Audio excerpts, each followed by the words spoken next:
Gemini Writes by Steve Lacy. 10 songs, 35 minutes long.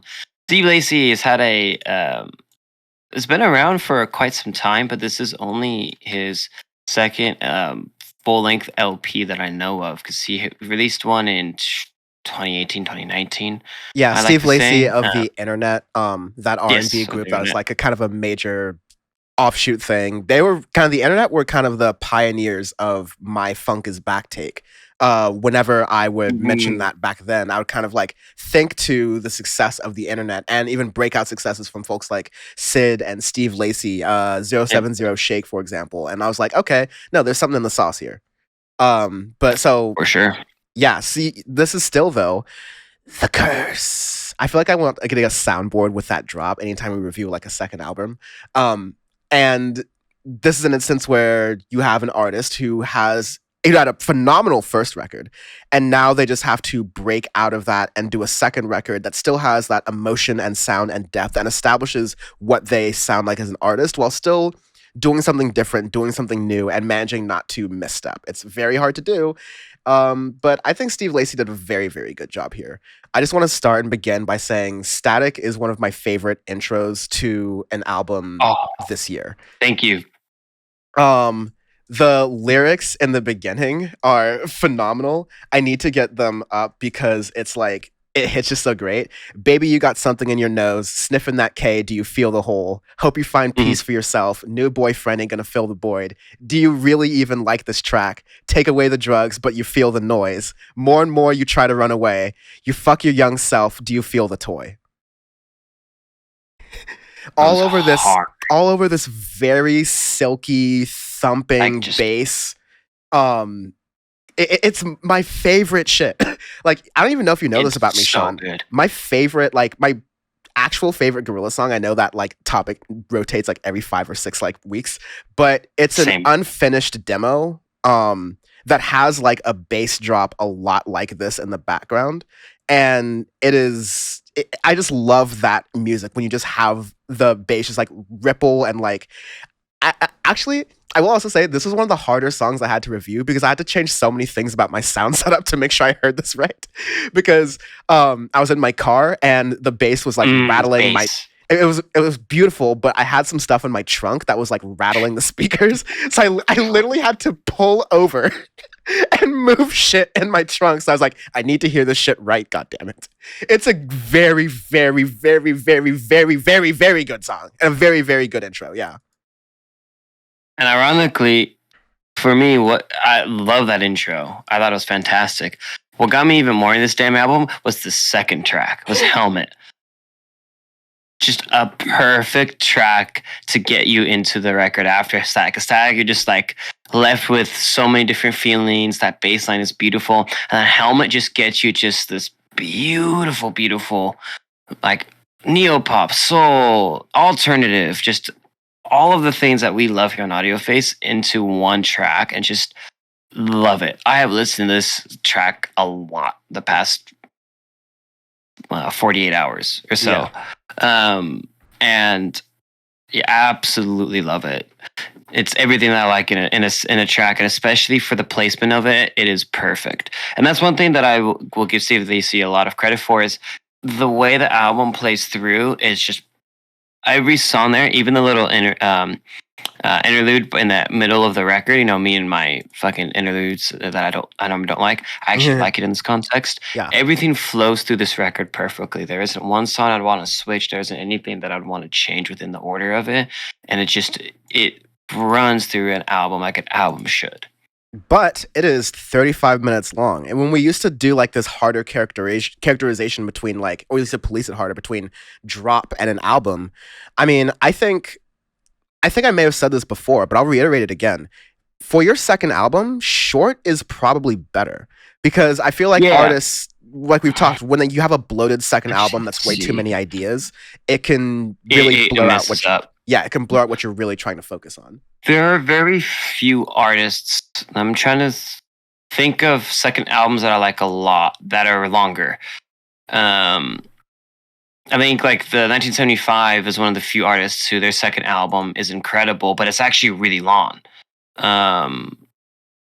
Fleet Fox's Helpless Blues is 50 minutes long. Usually around that like under an hour mark or so is good, but for a lot of artists, I think around that 40-minute, 45, 35, depending how it plays through, is good. The thing with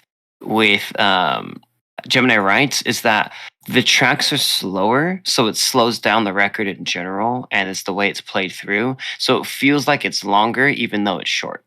Yeah. But that's not necessarily a bad thing. It's saying that like everything it plays through nice and slow and controlled throughout the record. So you're not left wanting more. You're not left thinking, oh shit, it's only 35 minutes. You're left at the end of it, you get to give you the world, and you're like, damn, that was a good record. Like, whew, man, like shit, that is good. I don't want to touch anything in there. That is exactly what you want to do. But there are other records where you get that bloated feeling or whatnot, or even records that are longer, but they could still play through just as well. It's all depending on the pacing of it. But since it's that more of that slower soul style, slower neo pop in here, it needs to be shorter like this. And it's done. Example, Buttons, Bad Habit in the middle of the record, they're both like that slower. Some still have a little bit. They could be up tempo, but they're slow, like Bad Habit. Fantastic track in there, but it takes a while to get through it. So that's just how it is. Yeah. As you get through the rest of the record, you get to Together interlude, which I think really helps to break up the record and pacing a little bit. I do feel that if I have maybe one complaint about this record is that near the end, I wouldn't change it, and it's not filler, but I do feel like it doesn't quite level up to what you get in the beginning. So I want to say it's a little bit of a top-heavy record. But the way you end, like, I love how it ends so much because you have, so like the last 4 songs essentially, Cody freestyles almost like a reprise of Static, where you have this like really deep thumping bassy thing in the back. Really, it's the instrumentation that kind of carries that through.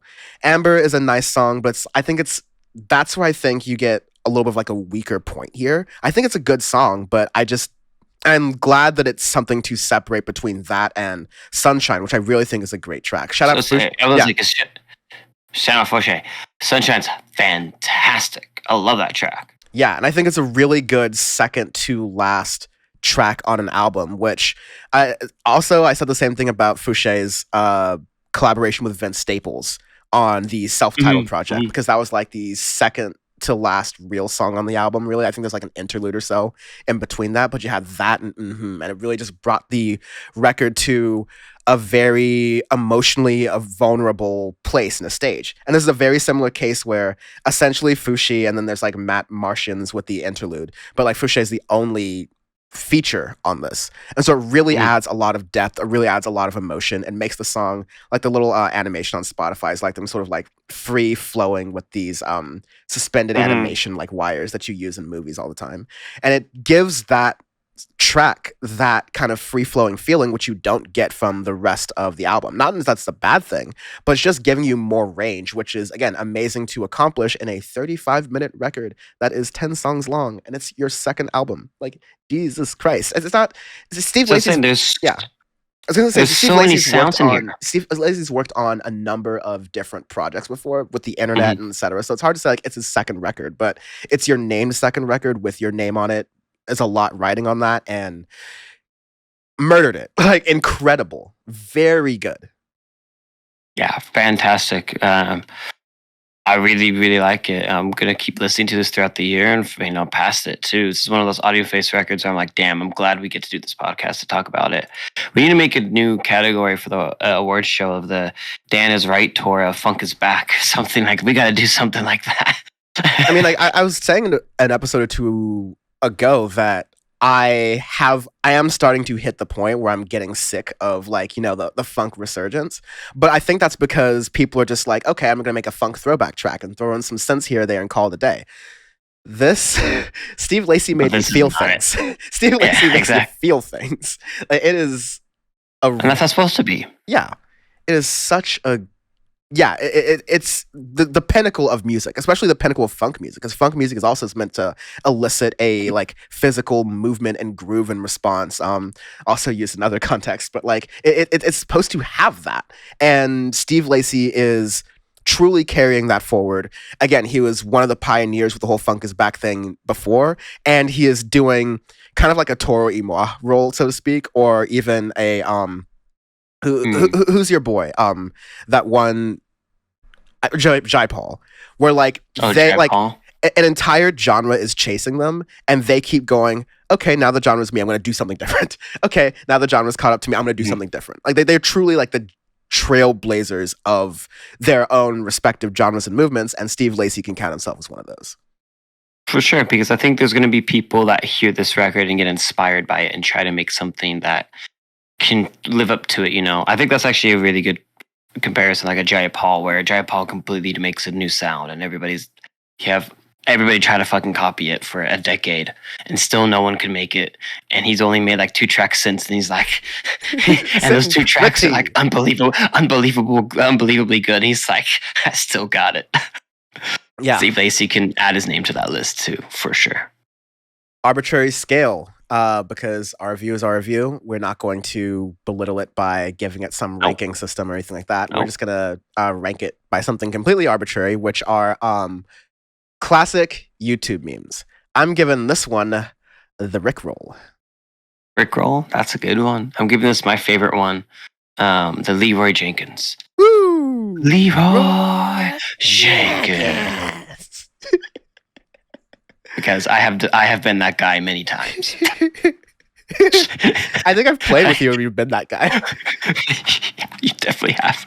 In like TF2, everybody's like, hold up, and I'm just like, I would take a week off work if they just remastered Bad Company 2, like right. Not the Battlefield 5 thing where they just totally messed it up, but like, or whatever there's a new one game. 2042. Just like, yeah, Battlefield 2042. Just like, please just just make Bad Company 3. Just make Bad Company 3. Dice give me more dust. Dice should listen to Audioface. And for their next album, just, be a little bit unambitious. Just like focus in a little bit more. Don't be too crazy over here. And give me 256 players and helicopters, please. All I'm saying is Bad Company 2 is one of the very few video games where like in a scenario I was actually like legitimately terrified. When I was like stuck in a base in the desert map and I had like 3 helicopters trying to find me, and I was like, this is horrifying. God damn, it's that game. Dice was on a run at that point really in our was. childhood. And yeah, anyways. And still, then yeah, Battlefield 3 was good, and then since then, tits up. Yeah. Oh well. All right. Maybe we'll talk a little bit more about Battlefield in the members portion.